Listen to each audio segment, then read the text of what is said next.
Nami or Hancock? By far, these two are the top candidates to win the heart of the future king of the pirates. But will Luffy really want to give up his freedom to live a simple life with a woman? And if he does, which of the two candidates would he choose?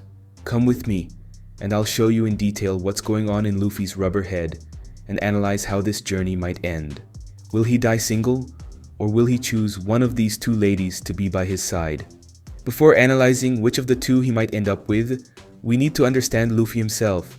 After all, it's no use spending all day finding a partner for Luffy without even knowing if he wants that for his life. Luffy is known for his ideals of freedom, love for adventure, and relentless pursuit of the One Piece. He's a true adventurer, always ready to face challenges and discover the unknown. So far, Luffy hasn't shown any significant romantic interest during his journey. His main passion is the search for the ultimate treasure, the One Piece, and fulfilling his dreams of becoming the king of the pirates. The idea of marriage or getting involved in intimate relationships seems to be secondary to our rubber pirate, or better yet, not even secondary. It's literally the last thing on his mind. Interestingly, in some moments of the story, he has already rejected a few women.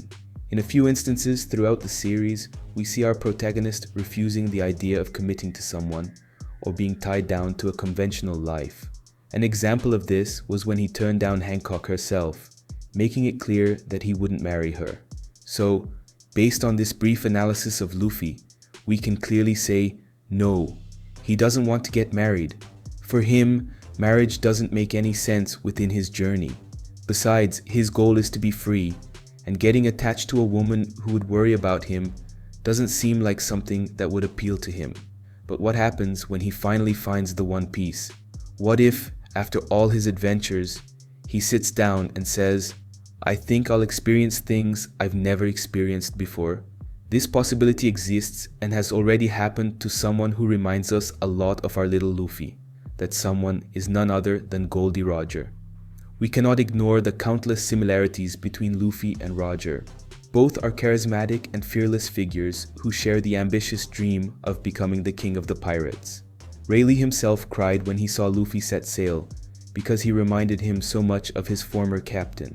Even Shanks entrusted his straw hat to Luffy, because he said exactly the same things as his captain. The resemblance between the two is so strong that, for a while, we thought Luffy was Roger's reincarnation. When Roger ended his journey and was about to die, he dedicated himself to something we had never seen before, seeking love and having a child. As his final wish in life, Roger expressed the desire to have an heir to carry on his will and a love to share his life with. This search for personal connections in his final moments is exactly what we were imagining for Luffy not too long ago. This comparison between Luffy and Roger leads us to reflect, will Luffy, at the end of his journey, follow in Roger's footsteps, not only as the king of the pirates, but also in the pursuit of love and a family? Although the captain of the Straw Hats is deeply immersed in his quest for the One Piece, history teaches us that even the most fearless pirates have their own desires and evolutions over time. So, while Luffy may now resist the idea of marriage, the experiences and unexpected twists in the world of One Piece could shape his destiny in unpredictable ways. Based on this possible twist and the hypothesis that Luffy might want to leave a legacy before departing, the question arises, the redhead or the brunette? Well, let's first analyze each one to see who resembles Luffy the most. The first is Nami, the first member of the Straw Hats, who has a good relationship with him. As they say, opposites attract, and this could be the reason why Luffy and Nami might come together. Luffy has all the strength, but lacks a bit of brains, while Nami has the brains, but not the same strength as him. That's why they say, opposites attract. Luffy saves all his crewmates, but when it comes to saving Nami, there's a slight difference. An example of this was in the Arlong Park arc, where Luffy went to great lengths to save Nami and bring his partner back. Additionally, Nami is one of the few people Luffy trusts with his treasure, the Straw Hat. This shows the enormous trust Luffy has in Nami. The two have always had a very good relationship, despite the punches that Nami often gives the poor Luffy. And that's exactly what makes people ship these two so much. They're like those couples who, despite frequent arguments, deep down, love each other a lot. However, to put an end to all these theories, Oda himself made it clear that there will be no romantic relationships among the members of the Straw Hats. And that's why the door opens for the woman most interested in having a relationship with him, Boa Hancock. After falling in love with Luffy, she can't stop thinking about him. Even in moments of distress, she pauses and thinks of Luffy. An example of this was when she had just escaped a complicated situation in Amazon Lily with Blackbeard, and even then, her thoughts were only of Luffy. Although I believe that Oda often treats these moments between the two more as comic relief, I think they have a connection that has been built in a very interesting way. During the battle with the Amazons, Hancock noticed something different about Luffy that set him apart from all the other men in the world. Luffy showed Hancock that he is a man with an unbreakable character, because even when cornered by Hancock and her sisters in combat, he still thought about their well-being and didn't want them to suffer. An example of this occurred during his fight against Hancock's sisters, when their backs were almost exposed to the entire audience. They didn't want people to see this because they carry on their backs the marks from when they were slaves of the Tenryubito.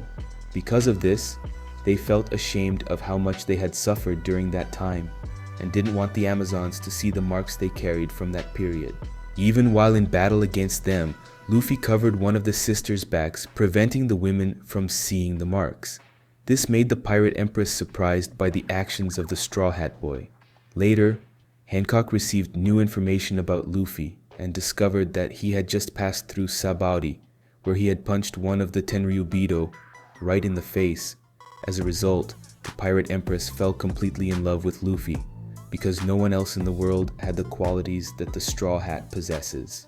But the question is, who will end up with Luffy if he wants a woman? Looking at their relationship, I would say that Nami has even better chemistry with Luffy. She's more friendly, close, and supportive. Maybe I think this because the two of them spend so much time together. But what really gets me is Oda's statement, where he said there would be no romantic relationships among the Straw Hats. So, because Oda went to such lengths to build Hancock's change in attitude from hatred to love towards Luffy, I'm betting on her as Luffy's romantic partner. And you, who do you prefer as the woman for our rubber pirate?